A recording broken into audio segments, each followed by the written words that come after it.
মামা আমরা তো কোনো পরীক্ষাতে পাস করতে পারছি না, কারণ কি? আমরা পাস করবো কেমনে? আমরা তো পড়াশোনার সময়ই পাই না। কেমনে? 365 দিন হইলো এক বছর। হ, এর মধ্যে ধর শুক্রবার 52 দিন, তাহলে থাকে কয় দিন? 313 দিন।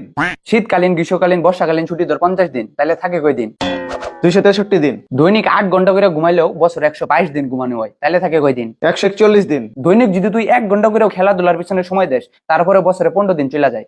বাকি থাকলো 126 দিন। দৈনিক 2 ঘন্টা করে যদি খাওয়া দাওয়া কুশলের পিছনে ব্যয় করি, তারপরে বছরে 30 দিন চলে যায়। বাকি থাকলো আর 96 দিন। দৈনিক লিস্ট তো 1 ঘন্টা করে আমাদের কথাবার্তার পিছনেই খরচ হয়। তার মানে আবার 15 দিন, তাইলে থাকে 81 দিন। এর মধ্যে আমরা পরীক্ষা দিই 35 দিন, তাহলে থাকে কয় দিন? 46 দিন।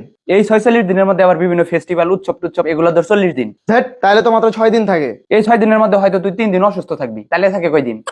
বাকি থাকলো মাত্র 3 দিন। 3 দিনও থাকে না। তুই কি বছরে 2 বারও কোথাও ঘুরতে যাবি না? ধর 2 দিন ঘুরতে গেলি তুই। ছি, তাহলে তো মাত্র একদিন থাকে। হ্যাঁ, একদিন থাকে, তোর জন্মদিন। ਬਿੱਲੋ ਪੱਗੇ ਬਿੱਲਿਆਂ ਦਾ ਕੀ ਕਰੇਂਗੀ